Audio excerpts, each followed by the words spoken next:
తాకట్లో ఉన్న మీ బంగారాన్ని విడిపించి ఆ రోజు ఆన్లైన్ రేటుకి కొంటాం. Sharma gold company. నమస్కారం, సుమన్ టీవీకి స్వాగతం. ఈరోజు మనతో పాటు ఉన్నారు శ్రీ వీరబ్రహ్మేంద్ర స్వామి వారి ఉపాసకులు, కాలజ్ఞాన ప్రవచనకర్త, అలాగే ప్రాచీన సంఖ్యాశాస్త్ర ప్రశ్నశాస్త్ర నిపుణులు బ్రహ్మశ్రీ కృష్ణమాచార్య గురువు గారు. వారితో మనం మాట్లాడదాం, కొన్ని ఆధ్యాత్మిక విషయాలు తెలుసుకుందాం. గురుగారు నమస్కారం అండి. జై వీరబ్రహ్మ జై. నమస్కారం తల్లి. ఈ మధ్య కాలంలో మనం చూస్తూ ఉన్నాము, చాలా మంది సంతానలేమి సమస్యతో బాధపడుతున్నారు. పిల్లలు కావాలని ఎంత ఆశపడినా, ఎంత పూజించినా, ఎన్ని ఇంకా పరిహారాలు పాటిస్తున్నప్పటికీ కూడా అసలు చాలా డిలే అయిపోతూ ఉంటుంది. అలాంటి వాళ్ళకి మీరు ఏమైనా చక్కని పరిహారం తెలియజేస్తారా? ఒక వ్యక్తి యొక్క జన్మ లగ్నాన్ని అనుసరించి పంచమ స్థానం, పుత్రస్థానం, సంతాన స్థానం, రాహుకేతు సంబంధమైన స్థితిగతులు, అంగారకుడు, ఇతర పాపగ్రహాల యొక్క సంయోగం చేత సంతానం కలిగినట్టే కలిగి భ్రూణంలో పిండస్థ శిశువును కలిగి ఉండగానే చాలామందికి అబార్షన్స్ అయిపోతూ ఉంటాయి. ఎందుకు అవుతుంటాయి కూడా అర్థం. మనందరికీ కూడా తెలియనటువంటి అంశం ఏంటంటే, మన జాతకంలో ఉన్నటువంటి గ్రహ ఫలితాలను బట్టి, బలాబలాలను బట్టి మనకు అన్ని రకాలైనటువంటి విషయాల్లో ఫలితాలు వస్తాయని మనం అనుకుంటూ ఉంటాం. సామాన్యంగా పంచమ స్థానమైనటువంటి పుత్రస్థానం, సంతాన స్థానాన్ని మనం సంతానం కోసం చూస్తాం.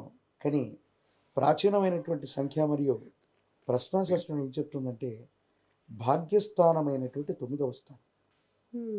ఇది పితృదేవతలకు సంబంధించింది, మన పూర్వీకులకు సంబంధించిన.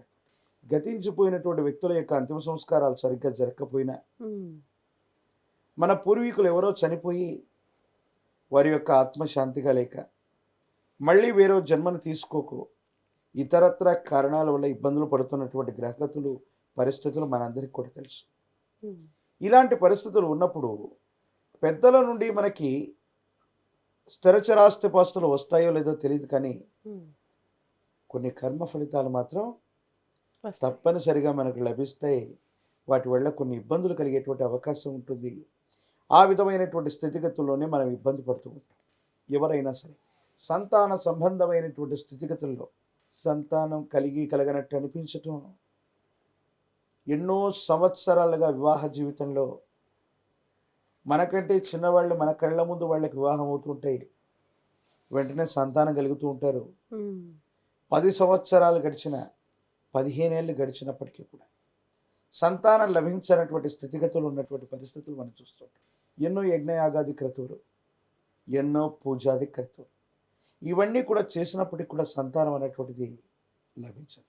ఇలాంటి పరిస్థితుల్లో మన కుటుంబంలో ఎవరైనా సరే, మన పూర్వీకులైనటువంటి వ్యక్తులు ఎవరైనా గతించిపోయి వాళ్ళ అంతిమ సంస్కారాలు సరిగ్గా జరగలేదేమో, లేదా ఒకే ఇంటి పేరు గోత్రనామం కలిగినటువంటి మన కుటుంబ సభ్యులు ఎవరైతే ఉన్నారో వాళ్ళ అంతిమ సంస్కారాలకి ఏదో కారణంగా మనం వెళ్ళలేదేమో,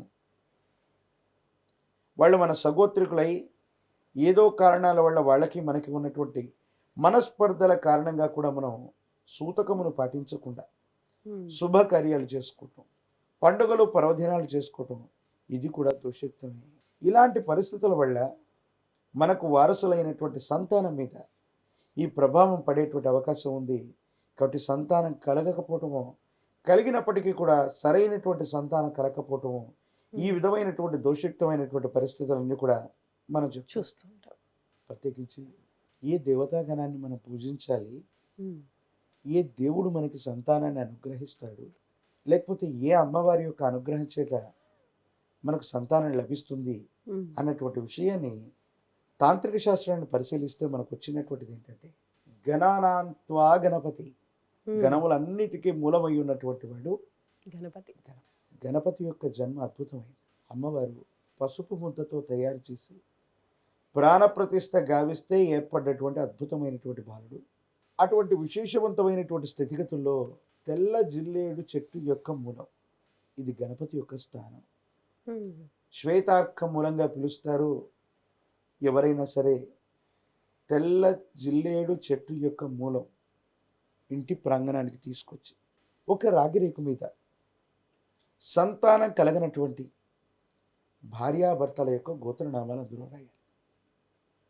భార్యాభర్తల యొక్క గోత్రనామాలు రాసినటువంటి తర్వాత ఆ తెల్ల జిల్లేడు వేరు చుట్టూ, ఆ మూలం చుట్టూ కూడా ఈ రాగి రేకుని మరచి రాగి తీగతో బంధించి దాన్ని విశేషవంతమైనటువంటి గణపతి యంత్రంగా భావన చేయాలి. మీ సమీప ప్రాంగణంలో ఎక్కడైనా అతి ప్రాచీనమైనటువంటి శివాలయ ప్రాంగణానికి వెళ్ళండి. ఆ శివాలయ ప్రాంగణానికి ముందుగానే విశేషవంతమైనటువంటి గణపతి ఉంటారు. మీ గోత్రనామాలు శ్వేతార్కమూలముతో కలిగినటువంటి ఈ యంత్రాన్ని గణపతి యొక్క పాదాల చెంత ఉంచి గరికమాలను వేయండి.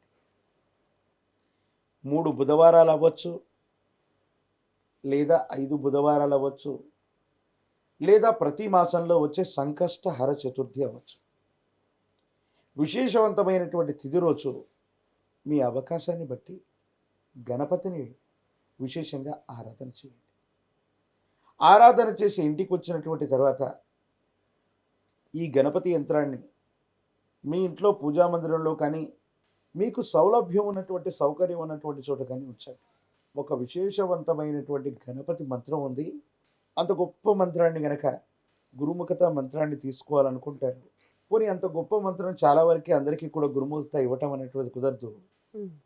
ఒకవేళ నిజంగా వాళ్ళు ఈ వీడియో చూస్తున్నట్టయితే సంతానం లభించినటువంటి ఆర్తితో ఉన్నటువంటి దంపతులకు ఎవరైనా సరే ఈరోజు ఈ వీడియో చూస్తున్నారంటే నిజంగా వాళ్ళకి ఆ గణపతి అనుగ్రహం కలిగింది. ఈ ముఖంగా గణపతి వాళ్ళని అనుగ్రహించి సంతానాన్ని ఇవ్వబోతున్నాడని మనం అర్థం చేసుకోవాలి. ఓం గం గణాధిపతయే నమ. శీఘ్రమే సంతానం దేహిమే దేవ. ఇదే మూలమంత్రాన్ని 108 సార్లు కనీసం ప్రతిరోజు కూడా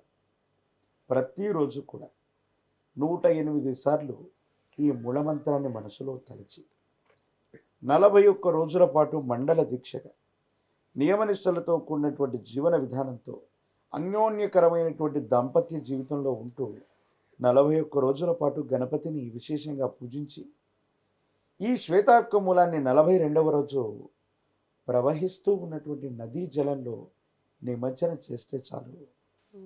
మీ జాతకంలోని సమస్తమైన దోషయుక్తాలు తొలగిపోయి శీఘ్రమే గణపతి మీకు విశేషవంతమైన సంతానాన్ని, వాళ్ళు కూడా మంచి బుద్ధి కలిగినటువంటి వాళ్ళు, తేజస్సు కలిగినటువంటి వాళ్ళు, సమాజం కోసం సమాజ హితం కోసం బ్రతకగలిగిన విశేషవంతమైనటువంటి సంతానం మీ గర్భవాసన తప్పకుండా జన్మించే అవకాశం కనపడుతుంది.